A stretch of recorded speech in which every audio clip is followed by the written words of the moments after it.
This might be the biggest flop in the history of comic book video games. So many things went wrong with the game's production that it's almost like it was cursed. Worse yet, it seems like WB is doubling down on everything that held the game back in the first place. Is this a game that could have been saved, or was the game doomed from the start? You can see glimpses of the potential that this game could have achieved. It's not nearly as bad as everyone's saying it is. Were critics too harsh with Squad Kill the Justice League? It's Rocksteady, so you have like a higher standard of expectations. Was this game destined to be a flop from the very beginning? Sure, you've seen the coverage online. The game is just completely DOA. No one is touching it anymore. I really expected more here because it took them a really long time to work on this. The game was universally panned from day one. I'm sure you've probably heard all the negative stuff about it. Only pleasant surprise I got is that the game is short, so you don't have to suffer through the tedious grind for that long. $120, my childhood ruined. You're trolling, right? You're trolling. There's no way that's the actual send-off. Was this genuine criticism, or just clickbait outrage hype? Are people angry because it's a woman? Yes. It's everything wrong with modern entertainment. It's almost like they were trying to come up with characters that would be roundly mocked on social media for looking like the Joker, baby. This is Mrs. Freezer's, this One Punch Man! But every single thing about this game is cringe. And you know what? I get it. And to an extent, I actually agree. This project went off the rails in more ways than one. It took over 10 years and 2 different game studios to produce. The game was already canceled once. The live service elements are abysmal. And all in the service of this. No way is the final fight just a repeat of the first fight in the game. These games made me sick. This is all that these companies want to sell to you, is just stupid outfits. It really could have just been a fresh new DC universe like Gotham Knights. And that game would have made for a more sensible follow-up to Arkham Knight since they're eerily close to fitting together. What the hell's going on with everything at Warner Brothers?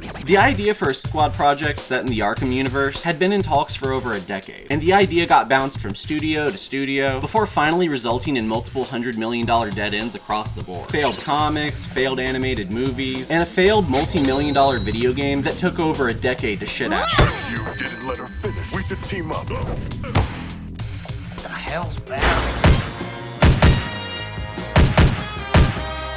Kill the Justice League was not what I expected. With the exception of Spider-Man 2, the current state of comic book video games has been absolutely desolate. From Marvel's Avengers with its $20 skins and empty levels, to the most mid-tier combat and traversal imaginable in Gotham Knights. And then whatever Chain of Memories tier bullshit Midnight Suns was supposed to be. When you take all that into consideration, it just feels like comic book games have been kind of awful lately. Except for you. You guys are special. Was Squad always doomed to suffer the same fate as Avengers before it? First, let's talk a little bit about the history of Squad as a franchise, as well as why this game is so much of a departure from what fans of the comic might expect. You can break down Squad history into about 3 eras, 3 distinct iterations of the Squad. There's the 1959 military comic, led by Rick Flag Sr., then there's the 1987 supervillain era, and that introduced Amanda Waller, and had the team being led by Rick Flag Jr., the son of the original Squad's leader. And then you have the modern era, the post-2011 New 52 Hollywood era of Squad. Now to start off, the original Squad was a Cold War era comic about a team of mercenary adventurers. It was basically the A-Team or Hogan's Heroes with Rick Flag. The original Squad would fight the Soviets, dinosaurs, and even Cyclopses. The run only ever lasted about 15 issues before fading into obscurity. Then 20 years later, in the 1980s, John Ostrander revived the team with a new twist. Now the team would revolve around supervillains performing Black Ops missions for the US government. It would introduce characters like Amanda Waller and flesh out pre-existing characters like Deadshot and Captain Boomerang. The 80s Suicide Squad book had a lot of big moments for DC Comics, like the reintroduction of Barbara Gordon as Oracle after she was left wheelchair bound in The Killing Joke. The idea of Task Force X would see on and off again reuse over the years, popping up here and there in shows like Justice League Unlimited, but the team didn't see a significant resurgence until the New 52's 2011 take on the Suicide Squad. That would be the run that introduced Harley Quinn as a member of the Squad, and the role that she played there would help pave the road for Jimmy Palmiotti and Amanda Connor to take the character in a new direction in their own Harley spinoff a few years later. After that, the Squad showed up and they were a big plot point in a season of Arrow. The New 52 comic would stay ongoing for a few years. Then we got a really bad Suicide Squad movie, followed up by a really good Suicide Squad movie, which basically leads us to where we are today. So obviously with such a varied history, different folks are going to have different opinions on which era they think is the best, but for a lot of people, probably for most, it's that 1980s John Ostrander run. And for those fans, anytime they see Harley Quinn, they just assume it's going to be based on the New 52 era instead, which for a movie like James Gunn's Squad clearly isn't the case. But all that's kind of irrelevant. You know how I said there are all these different teams, different eras, and every era has its own vibe and style? Well, with all these different takes on the Squad, with all that history, you'd think that the game has a lot to draw from, which makes it kind of confusing that the game doesn't really adapt any of them at all.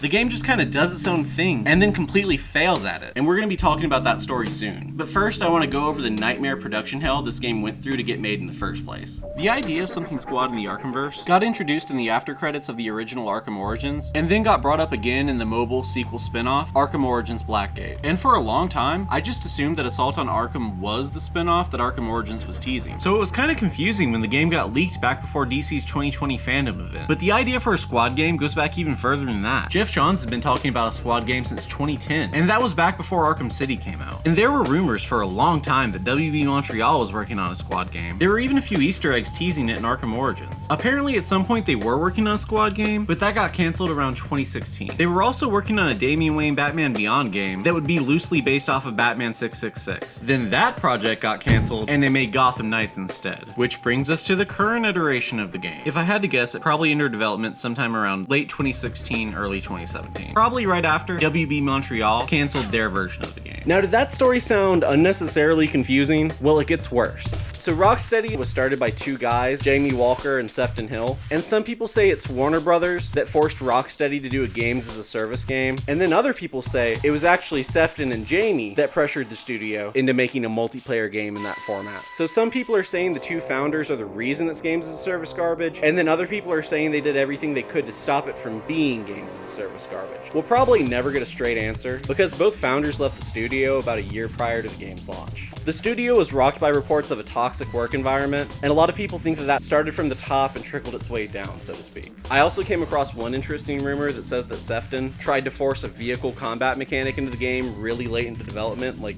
way too late into development, which would explain the weird gizmo vehicle segments, I guess. Regardless of how much of the fault lies at their feet, the two founders leaving the studio felt like the canary in the coal mine for the project. For outsiders looking in, it was the sign that Suicide Squad was about to, well, commit suicide.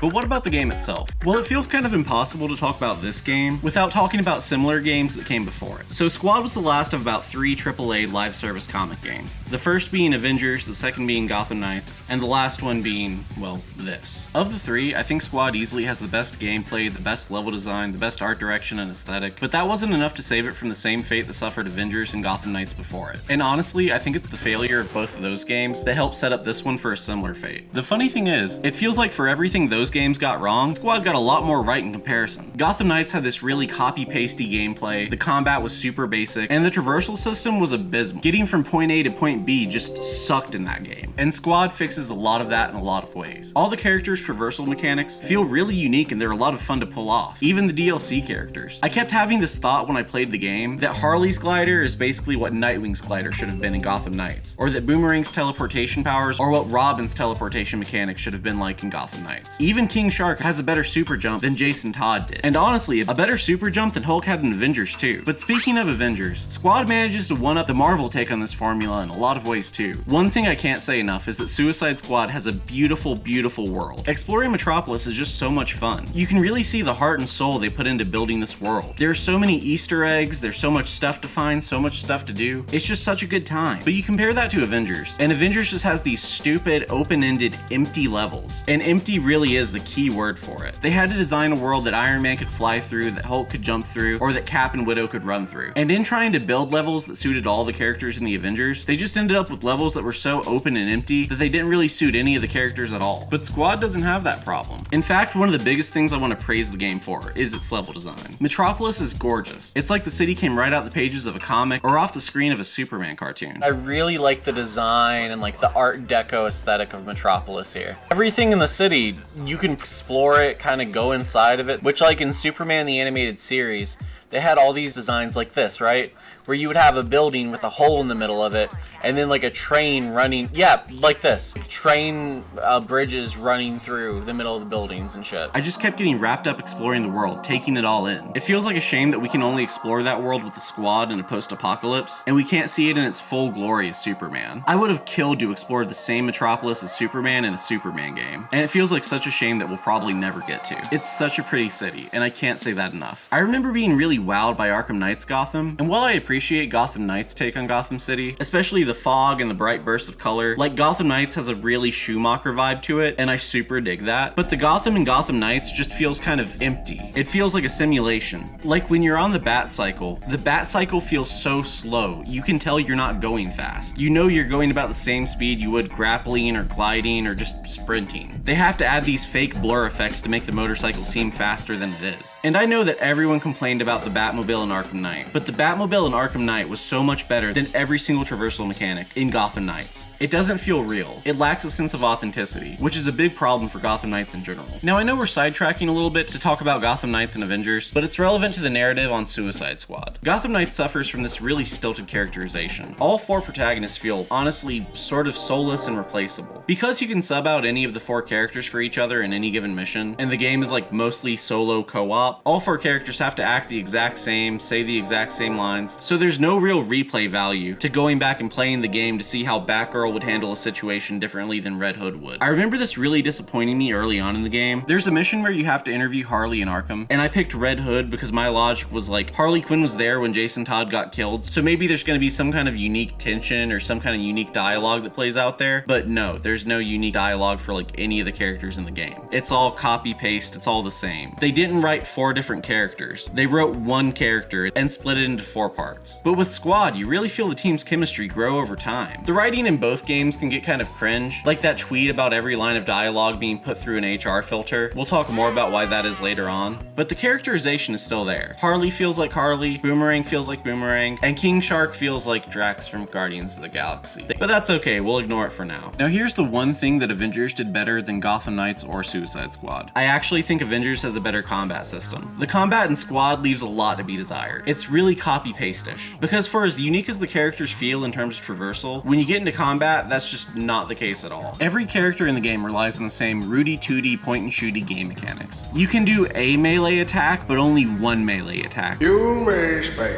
it once. You don't have the option to just only do melee attacks, and that really agitated me. You got sniper rifles, automatic rifles, shotguns, miniguns, and each character can use 2 types of guns, but not all 4. So Boomerang can use some of Deadshot's guns, Deadshot can use some of Boomerang's guns, but not King Shark. You get it, it's basically rock, paper, scissors. So I have 2 thoughts that might be hot takes, but could actually be a little lukewarm. One is that not every game needs to have a looting and crafting system, and the other is that not every game needs forced RPG mechanics either. So basically the same complaint twice, because this shows up in so many games so unnecessarily. Avengers, Gotham Knights, Suicide Squad, they all suffer from this stuff pretty heavily. A lot of people have speculated that all 3 games would have had loot box mechanics if there hadn't been such a crackdown on gambling in video games overseas, especially in European markets. And I think there's a kernel of truth to that, but I think a lot of this stuff is just fluff. I think adding a crafting mechanic and adding rare weapons, in theory, gives players something extra to work towards and earn. It gives them a reason to grind the game in a very specific way. And again, in theory, I think it's supposed to stretch the game out longer, but it all just feels so cheap and repetitive. It's not a fun grind, it's a boring one. It's busy work. And the combat system gets really old after a while, especially during the grindy parts of the game, or the parts of the game where it feels like the game is trying to force you to play the game the way it wants you to play it, instead of how you want to play it. Let me explain what I mean by that. So you have these missions where the enemies can only be harmed with grenades, or you have to inflict environmental damage on them first, but then you run out of grenades, so you have to get more, and it just becomes a resource gathering thing, or you have to use a certain type of attack to stun the enemy before you can kill them. All that stuff just feels like filler to me. It's busy work. It's filler fluff bullshit. It's just so annoying when the game tells me your Rudy Tooty point and shooty doesn't do any damage until you jump through the hoop we designed. It's just irritating. I don't want to play the game in the way the game is making me play it. I want to play the game in the way I want to play it. Does that make sense? Is that irrational? And the further you get into the campaign, the worse the stuff gets. The first 3 or 4 hours of the game are actually really good. And then you reach a point and it's just like, oh, this is what the game really is. Surprise! The good game was just a bait and switch. Now all that stuff I just complained about, it's less bad in the post game, but honestly it's really only because you can just ignore that stuff in the post game. You can ignore the shitty annoying missions and just play the one fun one over and over again, which for me is the infinite firefight mission. That's the best way to grind the game, I think. nothing, just replaying the infinite firefight mission over and over again. But that's the exact same problem I had with Avengers. Avengers had a bunch of really bad levels, but then they had 2 really good missions, so I just ended up replaying those same missions over and over again, which is the exact same thing that happened to me with Squad. I just grind the same mission over and over again until I got enough XP to unlock the DLC character that season. Speaking of which, now's probably a good time to talk about the post-launch, the microtransactions, the DLC characters,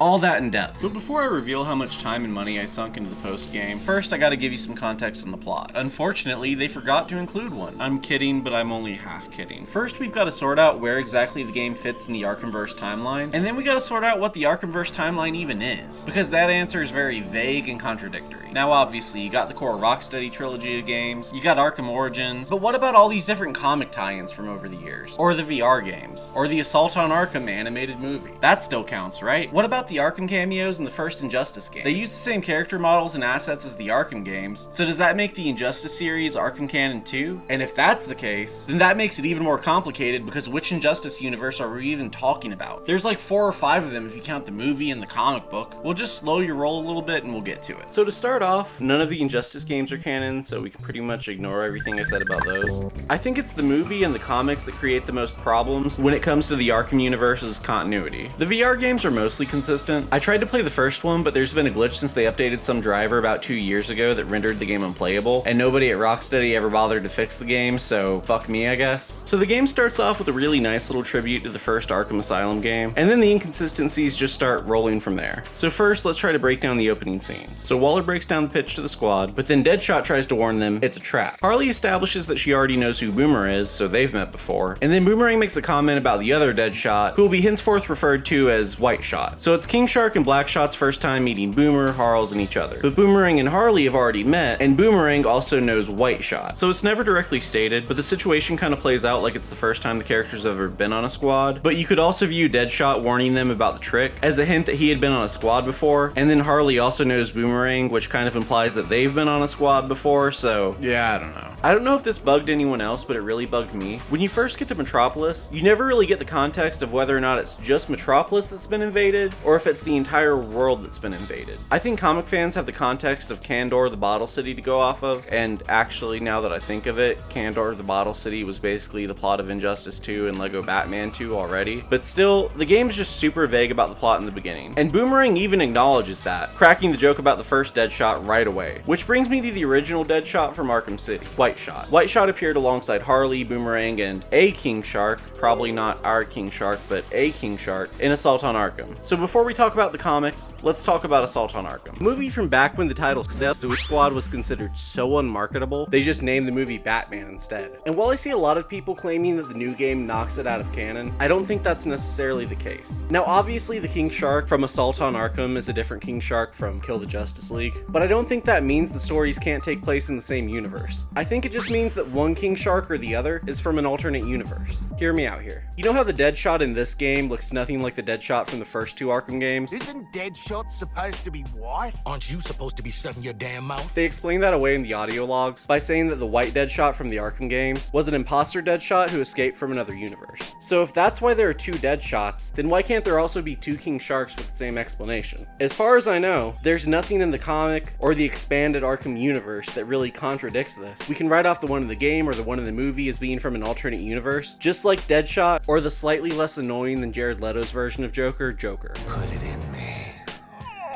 So like I mentioned earlier, Boomerang mentions White Shot in the opening scene of the game, and it's implied that Harley and Boomerang already know each other. I think you could view that as a vague reference to Assault on Arkham if you really wanted to. I think it's completely possible for that movie to still be in canon, but again, it really just doesn't matter to this specific story or the story of the game. You can really take it or leave it. It's up to your own interpretation, it's up to your own headcanon. But there's still the problem of the invasion of Metropolis and its ramifications on the outside world being just a little bit too vague. You don't really get any deeper context there unless you read the prequel tie-in comic. So the comic takes place after Arkham Knight and features Arkham Asylum being revamped as the next Bell Rev. Also, they can audition candidates for the next squad. Then after the invasion happens in Metropolis, Waller fakes a prison riot to find the best contenders to go fight Brainiac. Arkham has been turned into a powder keg, and Waller's been priming the inmates to be as aggressive as possible. Harley even tells Gordon as much in the first issue. So once the riot breaks out, it's complete chaos. The book ends with the reveal that the riot was a setup from the beginning, and that the 4 squaddies from the game are Waller's winners. The book's mostly a Gulp Shadow cameo fest, featuring characters from past Arkham games, most of which probably contradict the other Arkham comics, but we'll get to that later. The book does more to establish the context of Brainiac's invasion than the game does, but really not by much at all. I'm gonna stand by this. I think when the game started, a lot of the plot was supposed to be vague and open-ended, that way they could fill in the blanks later, and then after that I think they left a lot of room open for the DLC, and then in the end of it there was so much room that was left open, and not really much to fill in the blanks with. Does that make sense? Oh, and to point out another fun little inconsistency, in one of the opening cutscenes of the game, Boomerang mentions that they should have just thrown a riot to get out of prison. Well, we could have started a riot like normal people,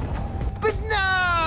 But that's literally what the prequel comic is about. So yeah, there's just no consistency to any of this. It's all bullshit. But what about the other Arkham tie-in comics? Well, let's get to it. The Squad first appeared in the Arkhamverse in a 2013 issue of Arkham Unhinged, centered around Arkham City's Deadshot, or White Shot. So not the Squad game's Black Shot, this is about City's White Shot. This book dropped 3 years before Arkham Knight came out, and 2 years after Arkham City came out. It retells White Shot's origins, and features a cameo from Boomerang, with both of them on yet another Suicide Squad that seemingly predates the Assault on Arkham Squad as well. You only ever see the Squad as a cameo here, but it shows that the team had a presence in the universe, and that there was some kind of plan to expand on that even back then. After that, the Squad shows up in Arkham Knight Chapter 20, and this comic features White Shot, Boomer, and Harley all teaming up on their own accord to assassinate Bruce Wayne for the Penguin. The plan backfires for obvious reasons, but besides that, Boomerang also dies. Like, he just dies. White Shot shoots him dead. So I guess there's no way this one's canon. At least not to the game anyway. But when else has the Squad appeared in the Arkham universe? Well, there's the Bronze Tiger thing with Bane in Arkham Origins, but that's so unrelated it's not really worth its own tangent. So barring the one story in the Arkham Knight comic, I think the canon timeline probably looks something like this. I think all this stuff could still be loosely canon in some way, shape, or form, but none of it's really important to the plot of the game specifically. The game might be the first time the Squad met, it might not. I really do think it's just intentionally vague.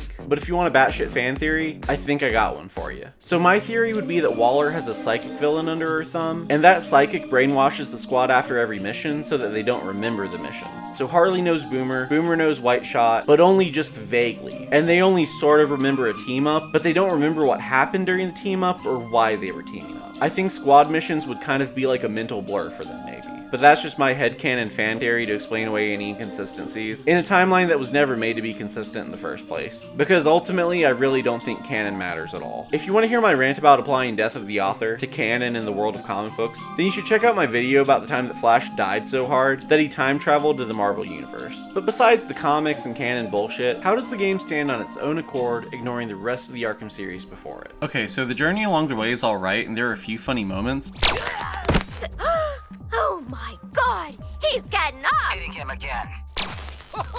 But the game is just seriously lacking in depth. It feels like things are never as life or death as they ought to be in a post-apocalypse scenario. And there's never any real character development for anyone on the Squad. No one ever grows or learns anything or has a character arc. Like, the story is just happening around the characters and not to the characters. And it makes all the Squaddies feel like bystanders in their own narrative. Now compare that to the Insomniac Spider-Man games, where that emotional core and those story beats are half the reason that people love those games in the first place. I think there was a real missed opportunity here to expand on Joker's death from Arkham City, and how Harley handled processing that. This isn't a world where Harley got to break up with Joker to have her bad girl boss bitch arc like the comics or movie or the TV show. In the Arkham universe, Joker died before she ever had a chance to move on or overcome his abuse. So I think it's kind of weird that when an alternate universe Joker pops into her life out of nowhere, she doesn't react with delight or disgust or anger or resentment. She just doesn't react at all. Been there, done that, got the scars, did some healing. I'm not into that type anymore. Maladaptive narcissist?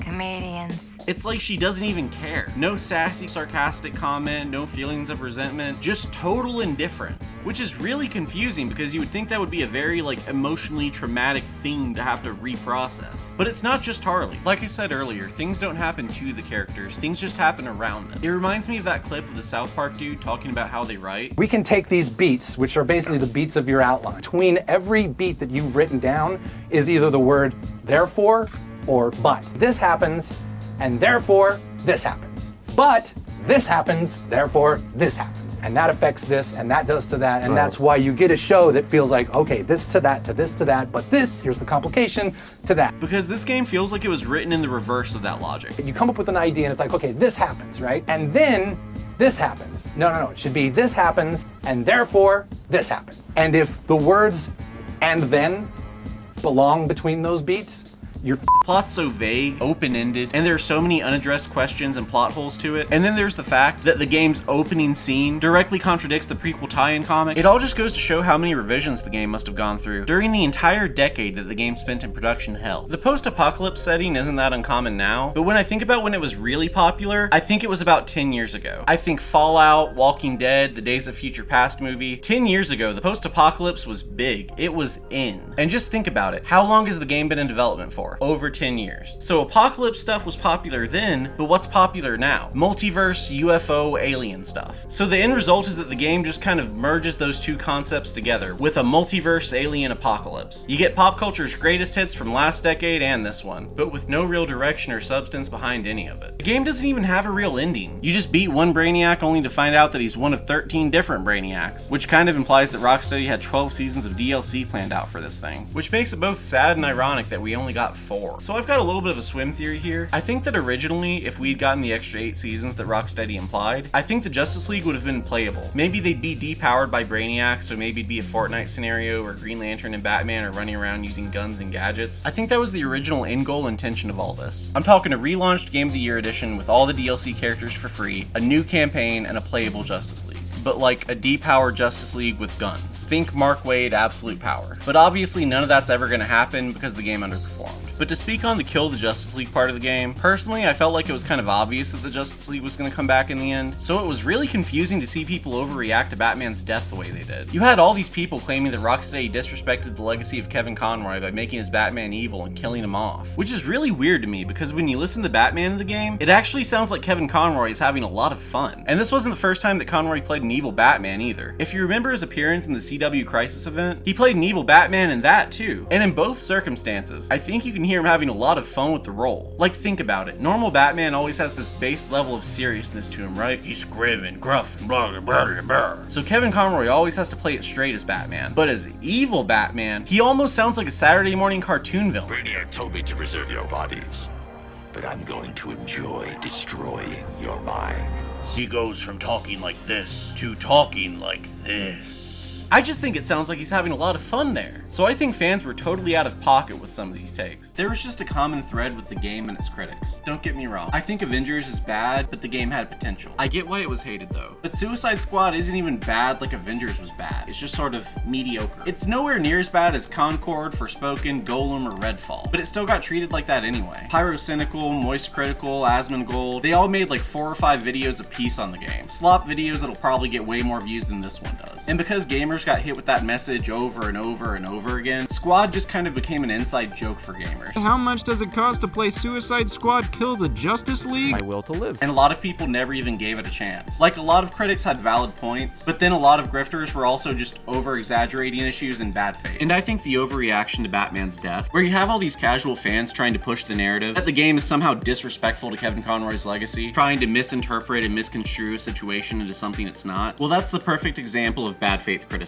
And unfortunately, video game journalism runs rampant with it. And I'm not just talking about IGN or Kotaku. I talked about this just a little bit when I covered Insomniac Spider-Man 2 last year. Take this example of a guy that's boundary breaking one of the bike missions. Dude went out of his way to break the game, so of course it's gonna glitch out. Even Dunkey made an entire Spider-Man 2 video that was just clips that were pulled from Twitter. Way back when Titans came out, Moist Critical made a video reacting to the trailer. And that reaction video set the tone for what the entire internet thought of the show before it even came out. It didn't matter if Titans was just as good, if not better, than the CW, Flash, Arrow shows that were coming out around the same time. The show was a meme before it even came out just because of one Moist Critical video. Nobody was willing to give the show the time of day because to them it was just another bad joke. And speaking of the CW shows, PewDiePie made this video about Supergirl years ago where he outright admits that he doesn't even like superheroes in the first place. So he doesn't even like superheroes, but he still makes a 20-minute video bashing the show and taking clips from it out of context. He literally took a bunch of behind the scene clips and he was like, "Oh my god, this is so cringe, can you you believe this, guys? So if he doesn't even like superheroes, that means he doesn't even have the context that the CW stuff was always kind of purposefully Silver Age and goofy. It was supposed to be like Batman 66 or Brave and the Bold or Batman Forever. There's just this long-running trend of casual fans or even non-fans and haters completely ruining the narrative around comic book media. That really cringy SNL skit about a Black Widow and Ultron rom-com comes to mind. The plot of that sketch is basically the premise to WandaVision. They were trying to come up with a dumb idea everyone would make fun of, and instead they accidentally predicted a show that everyone loves. When people who don't read comics try to talk about comics, they put their foot in their mouth so fast, proving that they don't know anything they're talking about. But the same thing Critical did with Titans, the same thing PewDiePie did with Supergirl, that's exactly what people like Asmongold and Pyrocynical did to Squad. They didn't ruin the game, but they did ruin the perception of it. They turned it into a bad meme. But it goes beyond that too. Going back to what I said about people talking out of their asses, you had all these people saying that the game was disrespectful to Kevin Conroy's legacy. But those people either don't know or don't care about the context of how Kevin Conroy struggled with Arkham Knight. There were interviews where he talked about struggling through some of the recording sessions for that game, talking about how being the main character in a game means you have to do all these grunts and punches, and it's not just like one or two variations of the same grunt, you're doing hundreds of them. Arkham Knight was a lot more work than he was used to, and it was exhausting for him. He wanted to finish the trilogy, but he didn't like being the main character in a video game anymore. That's why he came back for Arkham Knight, but not Arkham Origins. I think he preferred being a side character or an NPC, because that was closer to what he was used to in the realm of cartoon voice acting. But don't get it twisted. What I'm saying here is, I'm just tired of these comic book casuals setting the tone and expectation of what the normie general audiences expect of this stuff. There are better places for you to get your copy-paste opinions on comics from. Comic fans watch people like Godzilla Mendoza, or Cosmonaut Variety Hour, or Casually Comics, or even Comic Tropes. There are tons of great ComicTube alternatives to the lames that are making all this mainstream YouTube slop. If you want to learn about comics, then you should watch people that actually read and make videos on comics. But that raises the question, am I gatekeeping comic discourse? Yeah, I kinda am actually. Because real comic fans know what's up, and the mainstream slop reactors get it wrong constantly. And that's what fucks me up about how this game became an inside joke instead of games that were way worse, like Gotham Knights or Avengers. You have some valid criticism, but then you have a lot of people just pandering to their audience's pre-existing political biases. There was a right-wing version of this, but then there was a left-wing version of it too. And I think a key feature of both, to me at least, was just the overreaction to it all. Like how you had left-leaning people on Twitter tried to spin the scene of Harley slapping Deadshot's ass, which to an actual SA victim, it could come across as belittling or demeaning to their cause or lived experiences. Everyone has their own unique way of dealing with trauma, and no group of people is a monolith. For some people, a lot of people even, edgy humor can be a healthy coping mechanism. So no, Harley didn't SA Deadshot, and trying to say she did demeans the plight of actual real SA victims. What happened to that scene was locker room shit. It's not like she grabbed a handful and hauled. She just gave it a firm, open hand smack.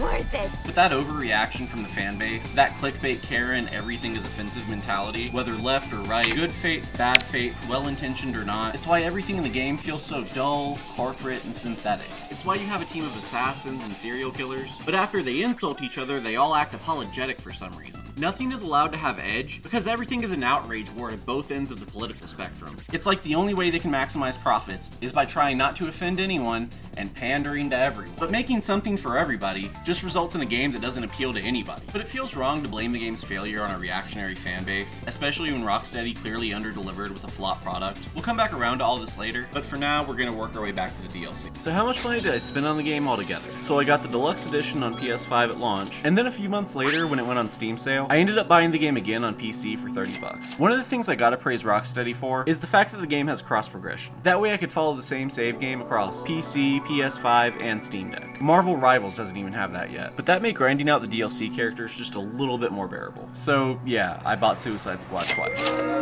After that, I got my first batch of Luther coins, a battle pass, and a few skins. I even bought one that I already kind of owned, but I couldn't use it with Harley Unmasked unless I bought the deluxe version of the skin. So yeah, they got me there, I guess. You could spend a little bit of money and get the basic version of the suit, or a little extra to get the alternate stuff like an unmasked version, or even more money for the recolors. To get all the classic Harley Quinn costume stuff, it's like $40 total. People are already paying over $100 for the deluxe edition. You could throw them a bone instead of giving them only a third of the stuff advertised. So because of the game's funny money mechanics, I definitely ended up overspending. I tried to figure out how many Luther coins I would need ahead of time, that way I could optimize how much money I spend on the game, but the problem is that Swim's sort of dumb and kind of bad at math, but that's also the point of Luther coins or V-Bucks or casino poker chips. First thing these games do is set up a virtual currency so that it doesn't feel like you're spending real currency, even though you are. People find it harder to spend money when they're paying in cash than if they're using a card. Games add yet another layer. You pay for lollipop boosters with gold bars, and you pay for gold bars with your credit card, which is already distanced from the actual payment.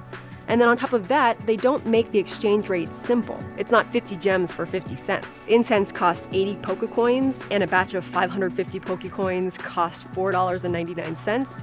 How much real money does incense cost? Yeah, I don't know either. It's supposed to confuse you and trip you up in the conversion rate. That way you accidentally spend more money than you planned on initially. In user interface, user experience terms, that's what we call a dark pattern. I'm trying to order the Pizza Hut, and it just keeps showing me, can we tempt you with cheese sticks? I don't want cheese sticks, I just want to check out. Oh my god, I just want to check out. That's why it's so easy to sign up for Amazon Prime in a few clicks, but then it takes half an hour to cancel it. The idea is that if you want to incentivize someone to do something, like spend money or click the subscribe button, you make it as easy as possible. You give them a big red button to press, and then you make it light up in different colors when someone says the word subscribe. But if you want someone not to do something, you make it as hard as possible. Even if just 5% give up in the middle of canceling their Amazon Prime subscription, it'll save the company millions of dollars. Now that's what I like to call a Moneyball statistic, but we're not ready to play Moneyball just yet. We're gonna come back around to that later. Just try to keep that in mind. Everything is Moneyball. Dark UI, dark patterns, it's all Moneyball. So I had spent about $185 over the first 6 months of the game, but I still never actually paid for any of the characters. I got the battle pass, I played the season, did the whole grinding it out thing, and unlocked Joker, Miss Freeze, Deathstroke, and Daughtershot the right way, the gamer way. And you know what? It sucked and it wasn't worth it and it took too long and I hated it. There's a camp of people who think that they make unlocking the characters extra grindy, that way people will just buy the characters instead. And I definitely think they're right about that, and that's probably another dark pattern Moneyball angle to the game's development if I had to guess. I actually liked most of the post-launch bonus maps. I mean, the Joker one was kind of lame, but I liked the Ice one, and the Gotham and Medieval Smallville maps were actually kind of badass. Arkham especially. And there's a lot of nice little touches around Medieval Smallville that make it worth exploring. But let's talk about these 2D motion comic cutscenes. Just like the Spider-Man DLC in Avengers, the second you saw these things, you knew the studio had completely given up hope on the game. These motion comic things are basically just animated storyboards. It's Rocksteady saying, hey, we're not going to finish the game, we're just going to abandon ship and leave behind a skeleton crew who's going to do the absolute bare minimum to get the thing out the door. But what about the DLC characters? The bonus squad, so to speak. Well, gameplay-wise, Joker is somehow the best character in the game. Deadshot and Joker were the only characters I bothered to max out all the way, and they're probably the characters I ended up playing the most. I hate the Jared Leto coat of paint they put on the character. I don't think I'll ever be a fan of fuckboy Joker as a character design. I wasn't a fan of it in Injustice 2, or Mortal Kombat, or the Suicide Squad movie. Honestly, I don't think anyone likes this version of the Joker. All that aside though, the traversal for the character is fantastic. I love flying around on Penguin's umbrella. It's so much fun. And honestly, Miss Freeze isn't that bad either, at least gameplay wise. We'll talk about the motivation behind her character design later. The traversal mechanics were a lot of fun. It felt like playing as Frozone. I just wish I could use a freeze gun with her and not just normal guns. But that's kind of a complaint I have about the game in general, not really her as a character specifically. Also, just a little side note, the Waller in the Miss Freeze cutscene looks a lot like the Assault on Arkham Waller. Make of that what you will. So how do I feel about Rocksteady's original character, Daughtershot? Daughtershot was actually a lot of fun to play as. Just like Freeze or Joker, her traversal mechanics are really well put together. Playing as Lawless makes it a lot of fun to just float around the map and explore. I ended up picking up more Riddler trophies as Lawless, just because it was more fun to get from point A to point B when I was playing as her. It's like there's just a little bit more time to take in the city and appreciate the art and level design of it all. The most fun you're gonna have playing the game is just getting from point A to point B. So Lawless, Freeze, and Joker having such unique ways to get around, it really adds a lot to the game. It makes every mission and every Riddler trophy that much more enjoyable. And it honestly has a huge impact on the game. I had a lot more fun playing the post game than the main story, probably just because of this. And Lawless being Deadshot's daughter gives the story just a little bit more impact when they're rescuing her and when she joins the squad. Not much, but just a little. Don't get me wrong, I'm irritated that characters characters like Peacemaker aren't in the game. Like, I'm irritated that they went with Lawless over like literally any other squad member, but that has nothing to do with her as a character. Using her the way they did was actually kind of clever. I know I was a skeptical hater at first, but Daughtershot really won me over in the end. But Deathstroke. So this is the one character that everyone actually wanted in the game, which makes it kind of ironic that he's one of the worst characters in the game. Probably not the worst. I'd still say King Shark is the worst character in the game, but he's pretty damn close. So first I gotta complain about the traversal here. Remember how much praise I had for Freeze, Joker, and Daughtershot? It's the opposite for Slade. He has these broken Speed Force gauntlets, kind of like boomerangs, and then he has this grappling hook that can grapple onto thin air. Yeah, you can really tell Rocksteady was starting to run out of ideas here. But still, I was left wondering, why did they make the choices they did for the DLC characters? Why pick these specific characters over literally any other potential squad members? Like, why make Mr. Freeze a woman? Not that there's anything wrong with that. And why is Joker missing a leg? Not that there's anything wrong with that. What do you want? An arm and a leg? Arm I can do. We got 2 OC Donut steals, 2 alternate universe newbies, one of which is a character that already died in the games, but worse somehow. And out of all 4, there's only one character here that fans actually wanted. So why use Miss Freeze or an original character over a character like Peacemaker or Bronze Tiger? Or even a fan favorite like Bane? Well, in a sort of way, I've actually been talking about it the entire video. Gotham Knight suffers from this really stilted characterization. All 4 protagonists feel, honestly, sort of soulless and replaceable. The writing in both games can get kind of cringe, like that tweet about every line of dialogue being put through an HR filter. The game is just seriously lacking in depth. It feels like things are never as life or death as they ought to be in a post-apocalypse scenario. And there's never any real character development for anyone on the squad. No one ever grows or learns anything or has a character arc. Like, the story is just happening around the characters and not to the character. It's why everything in the game feels so dull, corporate, and synthetic. It's why you have a team of assassins and serial killers, but after they insult each other, they all act apologetic for some reason. Remember what I said about Gotham Knights? How the most emotion, tension, or toxicity we see is a scene where Jason Todd has a temper tantrum while he's making food. Then they have a family meeting where they talk it out and Jason immediately apologizes after. Well, it's the same thing for Squad. No one is allowed to be edgy or cruel or crude. Like the one time Deadshot cracks a joke at Harley, he immediately apologizes after. Oh,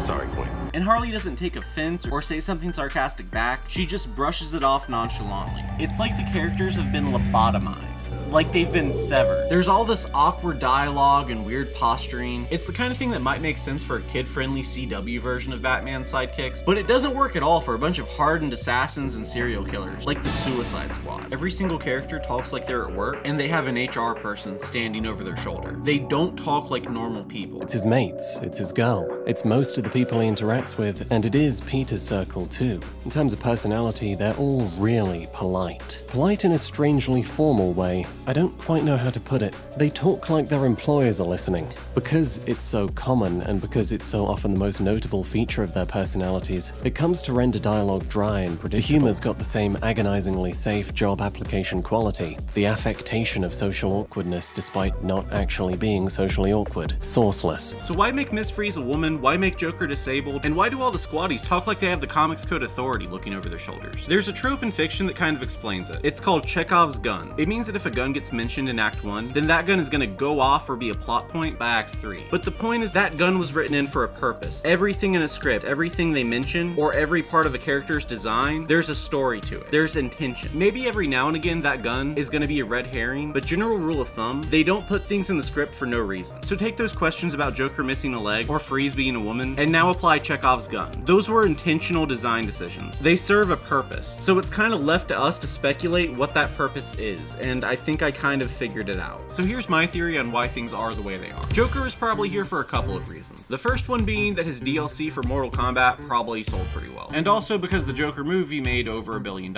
So the executives that pushed for this to be a live service thing, they see Joker and they get money signs in their eyes. But the reason Joker's missing a leg, or the reason they made Freeze a woman, those two questions probably have the same answer. And no one's gonna like it, no one's gonna want to hear it, but it is the answer, and it's the right answer. Probably ESG scores, BlackRock, Sweet Baby, or DEI. Or more likely, all of the above. Not that there's anything wrong with it. And I'm not saying if that's a good thing or a bad thing, I'm just saying it is what it is, and it's why things are the way they are. It's definitely Sweet Baby's impact on the game that gave us stuff like Joker being disabled, or Miss Freeze being a woman, or Lawless having all of these shoehorned political talking points, kind of like that Saints Row game. The impact of Sweet Baby, BlackRock, DEI, or ESG, it can't be denied. It definitely had an impact on the decisions that went into the game being made. And I'm not saying if it's a good thing or a bad thing. I'm gonna save that for my next video. But for now, I'm gonna just leave it like this. I'm not saying DEI or ESG are the reason the game sucks. Then why does the game suck? It's death by 1,000 cuts. It's not just one thing, it's everything. But yeah, BlackRock, ESG, DEI, that's definitely one of the 1,000 cuts. And you may find yourself with a beautiful PlayStation 5 or a beautiful Steam Deck. And you may find yourself buying a virtual currency, V-Bucks or Luther coins or more Luther coins. And you may ask yourself, well, how did we get here? So how did we get here? How did we end up in loot box, microtransaction, battle pass hell? Well, it's Moneyball. It's ESG score. It's Moneyball. It's ESG score. It's Moneyball. It's Sweet Baby Games. Dude, I don't think you're allowed to say that. It's BlackRock. Now I really know you're not allowed to say that. Fine, I'll let you go first. So why are games the way they are? Well, I wrote an entire section about it, but it ended up being so long that I kind of spun it off into its own video, which should be dropping soon, hopefully within a week of when this video drops. Depending on when you watch the video, maybe it's already up. But to sum it up in one word, Moneyball. Moneyball is my theory of everything. Prices are rising, everything's more expensive, they need more money, and this is how they get it. Merchandise sales like comics, t-shirts, and action figures, Game of the Year edition re-releases, in-game product placement, gambling mechanics and in-game currency, loot boxes, all these little optional things you can add into a game to create new revenue streams, it's all Moneyball. So Moneyball is like a mix between shady business practices and dopamine drip gameplay mechanics that are all kind of drawn from the psychology of dark patterns. In terms of how this stuff messes with people's minds and manipulates their subconsciouses for the sake of capitalism, I put Moneyball somewhere between Mad Men advertising logic and the CIA's MK Ultra program. I'm only half kidding about that. So Moneyball is how things are made and the intention behind them. Like how lights and sounds or certain gameplay loops will trigger chemical impulses inside of your brain. Gambling mechanics like loot boxes or pay to win incentives trigger very specific dopamine impulses. Like when you have to hold down a button to open a loot crate in Injustice or one of those Marvel mobile games, holding down that button simulates the same feeling of anticipation and excitement that your brain gets when you pull the lever of a slot machine. It gets you excited and conditions your brain to want more. And if you think this stuff only works on dumb people, that you're too smart to fall for it, then you're the exact person they're targeting. These games feed off of whales and they manufacture addicts. And they start from the time that these kids are iPad babies. They manipulate chemicals inside of your brains and inside of your kids' brains to get you hooked and make you keep playing these stupid games. It's not exactly brainwashing, but it is very effective conditioning. I want you to think about daily rewards. You log in once a day and you get better and better stuff every subsequent day. The company gets to say they have a high active player count, and then you get a little reward for being a part of those good numbers. That's conditioning. You get how I'm literally describing Pavlov's dog, right? They're literally conditioning you to open the app and play the game every single day. As long as possible, as often as possible. The dark patterns, the dark UI, the dopamine drips, the conditioning, all that stuff is Moneyball. And with the cost of game development rising so rapidly, developers are incentivized to utilize as many Moneyball multipliers as possible. But when you compound too many Moneyball factors, when you focus on building the game around the Moneyball instead of playing the Moneyball around the game, that results in Enshittification. And to sum that up, well, I got this weird ass theory about Space Jam 2. So I think that Warner Brothers and probably Disney too have these web bots that crawl Facebook and Twitter and YouTube comments, and I think they tally up keywords based on how often people talk about specific franchises or specific characters. And those algorithms, or the data sets from them, they are instrumental in determining what gets made and what doesn't. But the problem is that those bots, those algorithms, they don't understand context. So Space Jam 2, you remember the villain? The villain's name is literally Algorithm. That's foreshadowing. See, Space Jam 2 was in development hell for like 2 decades. Then it got rushed into development out of nowhere. And I got 2 theories as to why. The most obvious one is that it was like a Ready Player One Wreck-It Ralph way for WB to promote HBO Max and all the properties and IP on it. Kind of like how Multiversus came out around the same time for probably the same reason. But my other theory is Moneyball Enshittification. Let me explain. So Space Jam is a movie, but more than a movie, it was also a meme. The old 90s website, the song, Come On and Slam, those were really popular Tumblr memes. And people weren't saying Come On and Slam because they wanted a new Space Jam movie. They were using it ironically to mock how weird and random that old movie seemed at the time. No one was laughing with the movie, they were laughing at it. But again, these web bots, the algorithms, they don't understand context. So the boomer executives make a miscalculation based on the algorithm's bad data. Then Space Jam 2 comes out and flops. That is the definition of Enshittification. The algorithm moneyballed so hard that they forgot to check for context, and because of that, we got Enshittification instead. So keep that Space Jam 2 2 theory in mind while I explain how Harley Quinn might be the biggest Moneyball and Enshittification factor in DC Comics right now. So back in the early 2010s, you had all this Harley Quinn merch that dropped at stores like Spencer's and Hot Topic. It was like right between when the first 2 Arkham games came out. I had friends who had never cared about Batman or anything related to comics before, but out of nowhere, they suddenly loved Harley Quinn. Harley had that same kind of marketing appeal that Invader Zim or Nightmare Before Christmas has. Harley was a scene queen fashion icon just like Hello Kitty or Jack Skellington. If you were a scene kid in the 2010s, then wearing her merchandise was like making a statement. Harley appealed to all the emo chicks and goth girls, and she appealed to their boyfriends too. So I want you to think about scene culture from that era. There used to be this Hot Topic band called Sewer Slide Silence, which kind of sounds a lot like Sewer Slide Swap. So my guess is that some WB executive probably saw how well Arkham City Harley merched it at Hot Topic, then they saw a t-shirt or an ad for Sewer Slide Silence, and then remembered that they had an IP called Sewer Slide Squad. So I think at its root, the whole reason we have this giant squad push is because Arkham Harley merch did really well, and some executive saw that the same teens who liked Harley liked a band called Sewer Slide Silence, and then they remembered that they had an IP called Sewer Slide Squad. So based on that alone, the title Sewer Slide Squad, it's not hard at all to see why the title alone might have appealed to the kids of the era that I grew up in. We were all edgy emo kids, okay? But as the 2010s raged on, Warped Tour and emo scene culture was kind of slowly but surely phased out. I brought this up in my Dead Fantastic Four video. A lot of the time before a video game or a movie comes out, they do market testing through merchandise, cartoons, mobile games, and comic appearances. So there's this sentiment about Batman that I've heard a few times from a few people. It basically says Marvel has all the good heroes, and then DC has all the good villains. And that's an overgeneralization, but it's also pretty much true. And I think that sentiment is exactly why Squad got such a heavy push. It was a vehicle to turn Batman villains into the Batman Avengers. Because the sad reality of the situation is that characters like Joker, Harley Quinn, or even Scarecrow are more popular and more well known with mainstream audiences, so it's easier to sell merch with villains than it is to try and sell people on a new franchise like Shazam or Green Lantern. We saw how well both of those did. So I think the real reason we saw 2 Squad movies, and that they tried to develop 2 different games at 2 different studios, and came out with 3 animated movies, well, like, there's 2 reasons. One reason is that Harley Quinn is a marketing juggernaut that crosses demographics in a big way. The second reason is just that name, Sewer Slide Squad. By name alone, it's super catchy to angsty emo alternative kids. It probably tested really well in the early 2010s. Just think about it. Sewer Slide Squad. It's dark, it's edgy. It's not like the other Avengers. And I want you to keep in mind, emo kids, goth kids, punks, those are all just nerds with extra steps. They're nerds who feel like they can't be like the other nerds. So the name Sewer Slide Squad is very good, very effective branding for a very specific audience. Modern Harley is like girl with a dragon tattoo mixed with Dr. Phil, Tank Girl, and Deadpool. Like I said earlier, she's as much of a pop culture fashion icon like Hello Kitty or Gurr as she is an actual comic book character. Like, you know how people will buy Betty Boop merchandise even though they've never seen a Betty Boop cartoon in their entire life? Well, it's the same thing with Harley Quinn. Harley was appealing to the teenagers of the 2010s in the same way that Spawn and The Crow were appealing to teenagers of the 90s. And I'm 90% sure that's why Squad has been pushed so hard over the last decade. It's a vehicle to push Harley to wider demographics. Titling something Squad was a way to trick dude bros into buying a Harley Quinn game or seeing a Harley Quinn movie. Comic fans might buy the game with a girl in it. Gamers might buy the game with a girl in it, but dude bros won't. Gamers will play Horizon, Forbidden West, Zero Dawn, Last of Us, whatever. But guys that only play GTA and Madden, those guys will never buy a Harley Quinn game, but they still buy the fuck out of the Arkham series. And on the other end of it, how do you get women to buy a Squad game? Well, put a chick in it and make her gay. Women might not want to play a Justice League game, but they will want to play a Harley Quinn game. They might want to play the game just because Harley's in it. Because to them, that makes it the Harley Quinn game in the same way that Squad is just the Harley movie to them. And that's kind of what Squad's become. It's Harley's team in a way that overshadows the rest of their history. Because the point was never to adapt Suicide Squad in a faithful way. It was to make an Avengers with Harley Quinn, that way they could sell merch to general audiences. I know that's a super cynical take, but it's true. So my game theory with all this is that the game, the movies, the anime,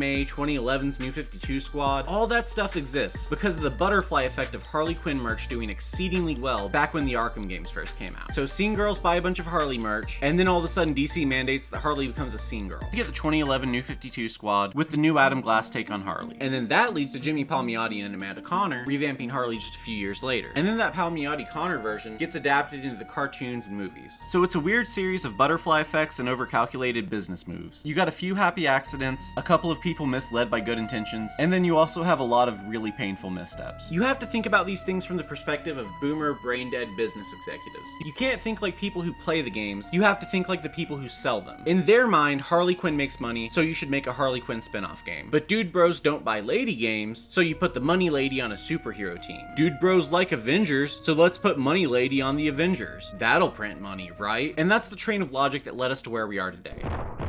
It's why this game exists, and it's why games are the way they are. Or at least, that's part of it. Those are some of the 1,000 cuts and the death by 1,000 cuts that made this game bleed out. Among other reasons why the game flopped, one is that every modern multiplayer game tries to copy and compete with Fortnite. Every game dev on Earth wants a game that goes on forever, gets continuous updates, and has multiple ongoing revenue streams that never end. Everyone wants to sell skins and battle passes, and they want to do it even if it doesn't make sense for the games that they're putting those systems in. The remake of Crash Team Racing comes to mind. And just like CTR, Avengers and Squad both were forced into the awkward position of having to be Fortnite competitors. And the real irony of that is that Avengers dropped during the first season of Marvel Fortnite. On top of everything else that was wrong with Avengers, it had to suffer this self-sabotaging release schedule where the Marvel Fortnite season completely overshadowed the Avengers game's release. Dropping both of those games during the same week meant that Marvel was basically competing with itself. They were cannibalizing their own investment like Saturn eating its son. Avengers literally never had a chance. It was set up to fail, and set up to fail in more ways than one. And you know what? I could say the same thing about Squad or Gotham Knights too. But even if it wasn't for that, the market was already oversaturated before Avengers even came out. And most of those games are free. Avengers was $60 at launch. And that barrier to entry made people a lot less likely to try it out than they were to try the Marvel Fortnite season. And I feel like it's worth note, the only reason that Fortnite works the way Fortnite does is because Epic Games is in a very unique position in the industry. Like one of a kind unique. So Epic makes the Unreal Engine, and Fortnite is like a testbed for features that they're adding to Unreal. So if you didn't know, Unreal Engine is what pretty much every modern game is made with. People who go to school to learn game design are mostly taught Unreal Engine. And the benefit of that is that people come out of school already knowing Unreal Engine, ready to go. You can hire someone and you don't have to teach them near as much. It's not like Rockstar where if they hire someone new, they have to teach them how to use the Rage engine. So companies like Bethesda or Rockstar, they're at a serious disadvantage when it comes to hiring new staff just because they don't use the Unreal Engine. So if you're making a game on Unreal Engine, theoretically, anyone fresh out of school would know how to use that program. So Epic makes Fortnite and Unreal, and Fortnite is a testbed for the Unreal Engine. So Fortnite would still exist as a loss leader, even if it didn't make a ton of money off of battle passes and skins, just because of the benefit of having so many people testing out these features at once before they make their way into the developer version of Unreal. And it's only because of the position that Epic Games is in, and the position that Unreal Engine is in within the market. It's only because of that Fortnite is able to exist the way it does. You can't just replicate their success overnight. The barrier to entry is too high on so many levels. Even for companies like EA, Square Enix, or even WB Studios. The only people I really think could make a Fortnite competitor would be Valve. And even then, I don't think they're gonna do it either. Until there's a competing engine to Unreal that colleges teach and is just as easy to make games for as Unreal, then there's never gonna be a legitimate competitor that brings as much to the table as Fortnite does. And it's not just the fact that every game tries to be Fortnite either. Like I said before, it's not just one thing, it's 1,000 things. It's a death by 1,000 cuts. So I still have a lot more to say on ESG, BlackRock, and DEI too, but I'm saving it for the next video. What it boils down to though is that people become misguided by their own good intentions, and that leads to overcorrection and censorship. I think we should talk about Sweet Baby in the same breath as we talk about Jack Thompson or Tipper Gore. Sweet Baby is just the latest in a long line of pro-censorship politicians that exist on both the left and the right. So instead of talking about Sweet Baby, let's go back to that Moneyball dark pattern angle I was talking about earlier. I had this realization about 20 hours into the game. Think about everything I said about dopamine drips, bright flashy colors, and gambling mechanics in video games. The way they trigger chemical impulses inside of your brain. Now I want you to think about the power of nostalgia. You remember how Arkham City opens with Bruce Wayne getting kidnapped, and then all that hype as you escape and finally get the bat suit? How you get to feel that experience of becoming Batman? The moment of the Batpod dropping and suiting up into the bat suit was iconic, and it's etched into the brains of so many kids and teenagers who grew up with that moment. It's as Batman to them as the Dark Knight or Batman the Animated Series might be to older generations. When you play that game, when you play Arkham City for the first time, that's a naturally occurring dopamine hit as you suit up. It's deserved, it's earned. In the same way that the opening to Batman the Animated Series was imprinted on me, that Batpod moment is imprinted on so many kids as their definitive Batman moment. It's their meta Batman. It's their imaginary idealistic version of Batman that exists inside of their head. Now let's go back to Squad. Every time you beat a mission in Squad, it's that same Batpod from Arkham City, but instead of dropping the Batsuit, it's dropping some stupid tacky looking gun. They took something special and they made it cheap. They made it a dopamine tick, hoping you'd get a hit of nostalgia and feel good about what you just did, so it'd make you want to keep doing it. Remember Arkham City? Remember Batman? You remember? It's an artificial dopamine hit that happens after every mission versus a real earned and deserved one-time dopamine hit from an awesome story beat. They bastardized one of the most nostalgic and iconic moments in the series to try and give people a dopamine hit that would manipulate them into playing the game more. Now that's a dark pattern if I've ever seen one. It's Moneyball all the way down. Come on, manufacture. You are purpose.